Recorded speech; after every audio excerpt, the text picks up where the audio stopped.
Olá, obrigado por você ter voltado para assistir a parte 2 da aula de carboidrato.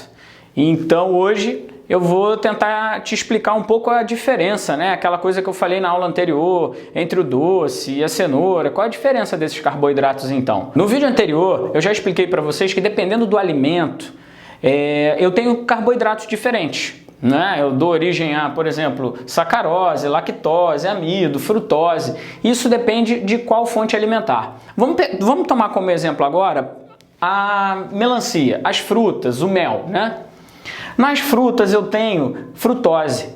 Nas frutas e no mel são os únicos alimentos que eu consigo a frutose livre. É assim que ela está dentro das frutas. Ou a sacarose, que é uma frutose ligada a uma glicose. Então, tanto a frutose quanto a sacarose, olha bem essa molécula aqui para vocês entenderem.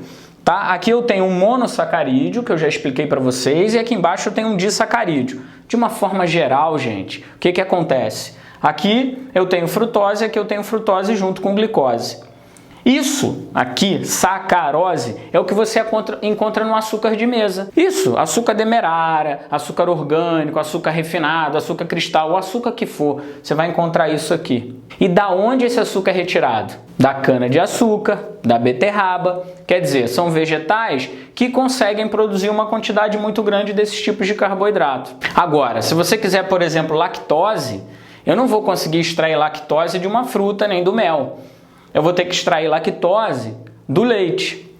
Que açúcar é esse? É uma junção de uma galactose mais uma glicose. Eu faço lactose, tá? Esse é o açúcar do leite. Batatas, arroz, enfim, é de lá que eu extraio o amido. Essa primeira parte da aula ficou bem clara, né? Uma revisão do que a gente já tinha visto, você já entendeu que dependendo do alimento, eu vou ter um tipo diferente de carboidrato. Tudo isso aqui é carboidrato. Essa frutose é carboidrato, esse amido é carboidrato. Uma das características que o alimento confere a esses carboidratos é o tamanho da sua molécula. A gente já vai ver daqui a pouco a importância disso. Então, no final das contas, depois que eu acabo a digestão de qualquer um carboidrato, qualquer um, pode ser enorme, um amido gigante, ou que eu termino o metabolismo de uma fruta, né, que é rica em sacarose, enfim, o que quer que seja, eu vou dar origem a 3 moléculas, glicose, frutose e galactose. Aqui tem um ponto importante.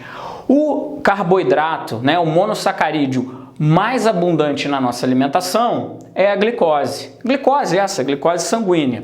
Depois eu tenho mais 2, frutose e galactose. Aqui tem um ponto legal. Esses 2 monossacarídeos podem virar glicose. Podem virar. Aí você vai me fazer uma pergunta. Ah, Valentim, já que a frutose e a galactose podem virar glicose, que é o monossacarídeo mais importante para a gente, eu posso só comer fruta, né? Se eu comer fruta o dia inteiro, eu vou pegar parte da glicose da fruta e parte da frutose da fruta e vou transformar tudo em glicose. Não é assim, preste atenção. Esse é um dos primeiros erros quando a gente fala de carboidrato. Eu ouço no consultório, meus amigos nutricionistas ouvem no consultório o seguinte: as pessoas que chegam lá, não, estou fazendo uma dieta saudável, só como fruta. É suco de fruta de manhã, suco de fruta no meio da manhã, suco de fruta no almoço, suco de fruta... Gente, o que você faz com isso é um desequilíbrio dietético. Ninguém foi feito para comer fruta o dia inteiro. Eu não posso restringir o meu consumo de carboidrato só a um tipo, a frutose com glicose. Não é isso. E isso gera um desequilíbrio. Preste atenção. As pessoas falam, eu vou no restaurante, eu não como feijão, não como arroz porque tem carboidrato. Aí toma um suco de fruta junto com mel. O que eu acabei de falar para vocês? Frutas e mel são os alimentos mais ricos em frutose. Aí o que acontece? Você deixa de comer 13 gramas de carboidrato, por exemplo, proveniente de 2 colheres de sopa de arroz, achando que está fazendo uma super dieta equilibrada, super saudável, e entope a cara com quase 40 gramas de carboidrato da mesma forma. Só que tem uma questão, esse carboidrato que você está ingerindo, ele está em desequilíbrio. Você só está ingerindo frutose em altas quantidades e glicose. Esse desequilíbrio dietético pode levar ao quadro de desequilíbrio metabólico. Por exemplo, frutose em excesso, os cientistas já mostraram que frutose em excesso não é benéfico. A gente já sabe, eu acabei de explicar para vocês que boa parte da frutose que a gente ingere vai virar glicose. essa glicose que está na nossa corrente sanguínea.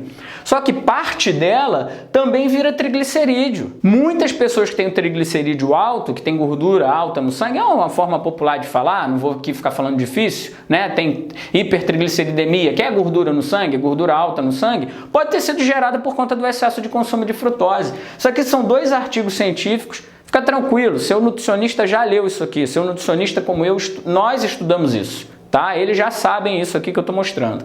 Esses trabalhos aqui mostram o quê? A frutose ele tem um efeito muito lipogênico. Frutose induz muito a produção de gordura. Então tem que tomar cuidado. Eu não estou falando que fruta mata, eu não estou falando que suco de fruta vai te levar para o cemitério, não é isso.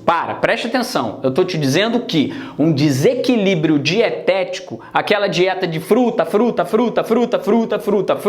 não é certo. Isso está desequilibrado. E quando você tem um desequilíbrio dietético, você fatalmente vai gerar um desequilíbrio metabólico. Esse desequilíbrio metabólico já foi relatado. Diversas pesquisas mostrando que, por exemplo, o consumo exagerado de frutose pode induzir lipogênese, pode aumentar a resistência à insulina, pode piorar o seu quadro metabólico. Ou, na verdade, quando você está procurando emagrecimento, isso pode atrapalhar o seu emagrecimento se você fizer isso. Tá certo? Ficou claro isso? Vamos continuar. Bem, outra característica dos carboidratos que eu acho importante a gente entender. O que vai diferir, então, o sorvete da cenoura? Primeira coisa, dentro dos vegetais, eu tenho polissacarídeos. Eu tenho carboidratos muito grandes, muito longos. Lembram do início da aula que eu mostrei aqueles carboidratinhos pequenininhos, que eu chamo de açúcares, que são 2 juntinhos? Aquilo ali é muito fácil de digerir. Eu pego,